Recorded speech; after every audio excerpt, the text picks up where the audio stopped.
Okay, we've got something very special today. Secret Lair finally came in. So I think we're gonna break this up. Nah, no, I don't think we are. I think we're gonna do all of them at once. So I'm just gonna say, Jurassic World came in as a Christmas present earlier this year. My friends and my fiance and I, we all exchanged gifts just throughout December instead of doing it all in one day because no one can meet up for Christmas. So I've already opened up the Jurassic World one, but we do have three entire secret layers sitting here for us to open up. So we've got Tomb Raider, Through the Wormhole, and Tales of the Time Stoppers. I grabbed all of these before time ran out. They look like really amazing reprints, and as a new Magic player, I really wanted to grab these. However, I did go ahead. I've been keeping my dinosaur cards inside the box. I just sleeved them up and kept them in here. So I'm going to go ahead and show these off to you guys. But first off, this box. If anyone grew up with Jurassic Park in the 90s, you remember this gradient, this red, green, yellow, being on all the Jurassic Park stuff.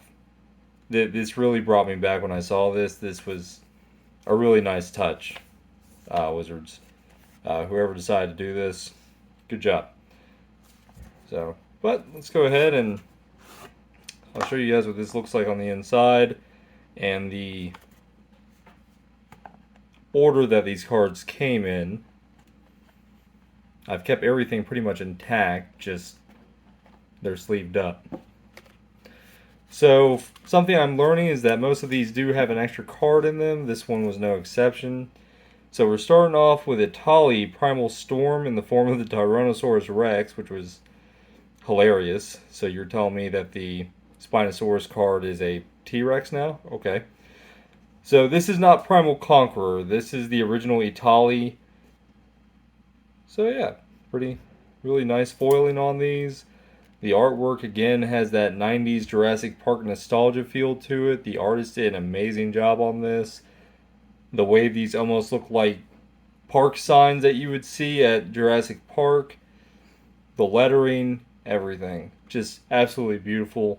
I should mention I tend to get foils for everything. I like foils. I know that Magic cards are notorious for that pringling, but while these had that, I have kept them in sleeves. I think at one point I had them in the binder.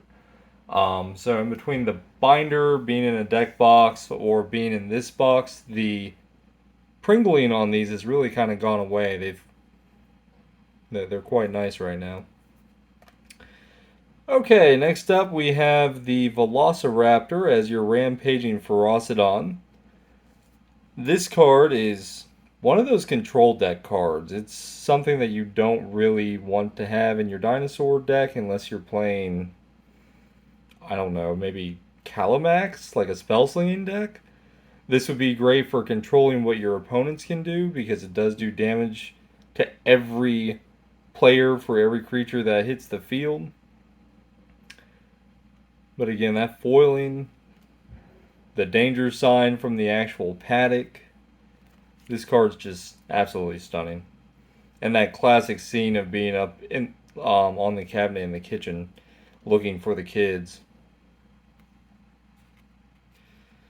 This was the real reason everyone bought this. There was a reprint of Polyraptor in this set, the Indominus Rex. This card immediately shot up to be the price of this entire set. This one card is worth about $56, at least last time I checked. It was the real reason that I went ahead and bought the entire set instead of buying the card by itself because I need a Polyraptor for one of my dinosaur decks that I'm buying or building and decided this would be a beautiful piece to put in. My only real question, Wizards, is why the hell is it blue? Polyraptor is a strictly forest card and this looks like it belongs as an island, but beyond that, again, gorgeous card. The foiling on this is really nice. It's kind of subtle. Just a really beautiful card. Okay, this is one of my personal favorites. Not because it's the Triceratops, but because Wayward Swordtooth in a dinosaur deck is just a great card. So this card allows you to play extra lands every turn. Now I can't block or attack unless you have the City's Blessing, but if you're putting 2 lands down every turn, that's really not that hard to do now, is it? After a while in the game, like the mid game, this card tends to lose its value, but a 3-drop for a 5/5 creature card that gives you double mana, pretty darn good card. Having this as a Triceratops was just a really nice touch. And I don't know, it's just also that yellow. That yellow border is just gorgeous on this. So, but these go really well with the existing Jurassic World cards. I was really happy to see these. And this was the last card that Wizard showed, which was the Spinosaurus. The hilarious bit being that this is the Regisaur Alpha, which in Magic is a Tyrannosaurus Rex. Wizards, you knew what you were doing, didn't you? When you turned Itali into the T-Rex and the Spinosaurus, the weaker of the 2 cards, into the Regisaur Alpha, you you knew what you were doing. This was another one though that I was really happy to see. It's a gorgeous card. I love the way that the dinosaur looks almost psychotic like it did in Jurassic Park 3. Not the greatest card as far as using it in the game goes, but I mean, getting a 3/3 green dinosaur creature token with trample just because this thing enters the field isn't bad. I guess you could blink it if that's something you wanted to do. I just think you would have better targets for a blink spell than this, unless you were like desperate to get bodies on the field. Still, a 5-drop for a 4/4 that creates a token, pretty good card. Absolutely gorgeous art though. And this was the special surprise. This was my first ever Secret Lair.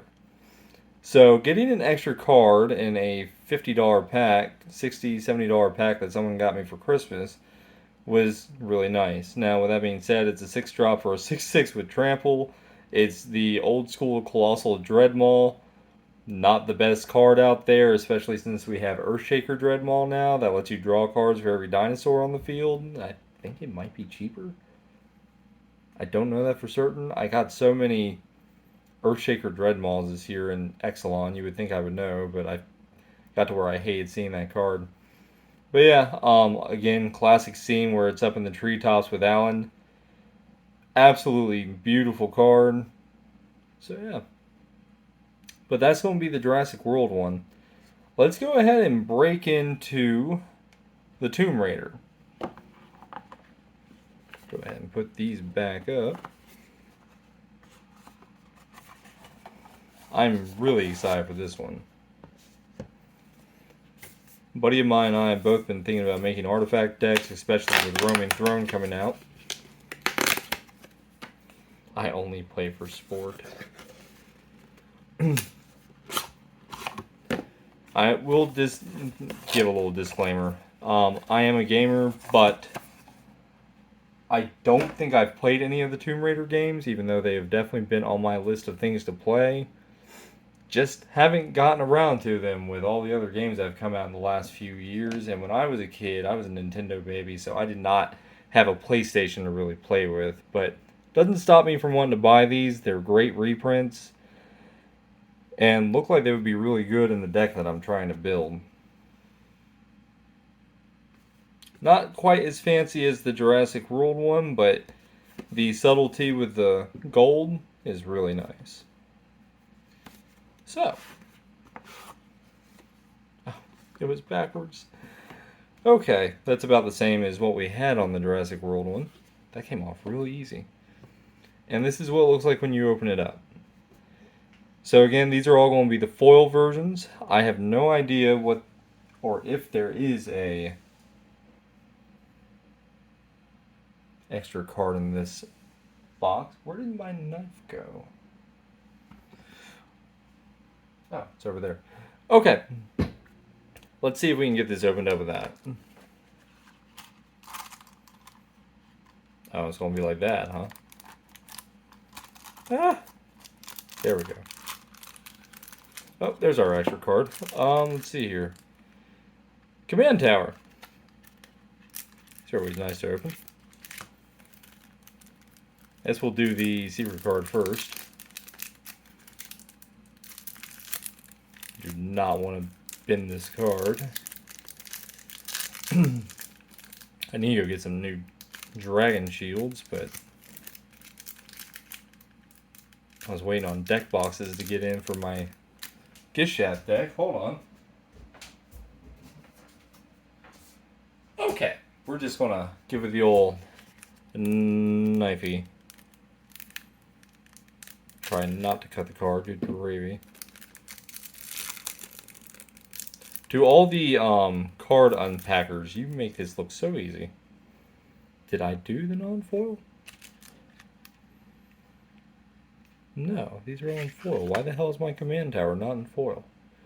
Wizards, you have some explaining to do. What the hell? I'll have to contact them about this.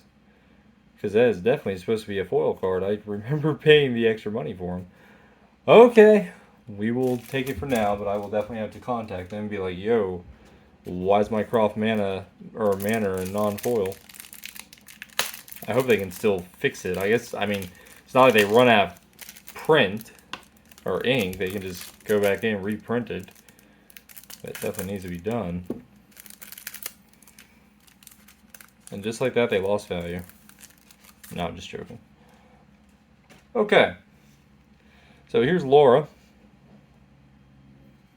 Sorry, I thought I saw some weird crimping on the top. I was like, ooh, he's about to be hitting the misprint market. So here's Laura, legendary creature, human ranger. First strike with reach, and when she attacks, exile up to one target legendary artifact card or legendary land card from a graveyard. Put a discovery counter on it. You may play a card from exile with a discovery counter on it this turn. Raid at the end of combat on your turn. If you attacked this turn, raid a treasure token. So, looks like it'll be really nice as an actual commander. I've had a few different things I've been tinkering around with. Just have to get everything into Mox Field and see how it works out and actually try to get the cards out. But, gorgeous card. I do need to get some sleeves for these. They'll probably just go straight in the binder, but I do need to get some sleeves for these. That foiling is absolutely gorgeous. I don't know if it looks as good on the recording as it does in person. Probably not, but this card is absolutely gorgeous. It's honestly a little bit darker than I was expecting it to be. Alright, we have Heart of the Explorer. Even the lettering is like a silvery foil. I don't think I've ever seen that before. So this is at the beginning of your upkeep, surveil 1. Then if you have 7 or more cards in your graveyard, you may transform Heart of the Explorer. It transforms into the Lost Valley. Tap it for an island. Pay 2 in an island. Tap. Look at the top 4 cards of your library. You may reveal a non-creature, non-land card from among them and put it into your hand. Put the rest on the bottom of your library in any order.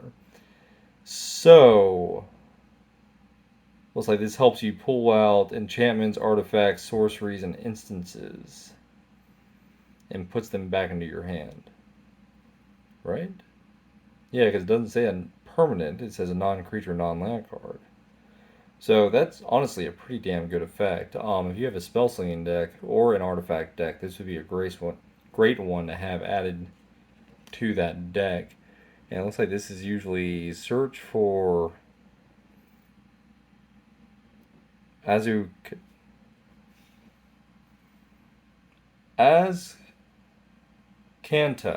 Search for Azkanta. Again, I can pronounce Lord of the Rings cards flawlessly, but when it comes to actual magic cards, fuck me. Okay, Storms of Yamatai. Deals 3 damage to each creature, and if a creature dealt damage this way, it would die. Exile it instead. Seems like a lightning bolt type spell, just a little bit more pricey with a better effect. Still, really nice. This is one of the big ones. The reason why I got this set, the Grim Whisperer. Legendary enchantment artifact. Attacking creatures you control have death touch. Pay 1 and a forest and tap. Choose one. Put a 1/1 counter on target creature.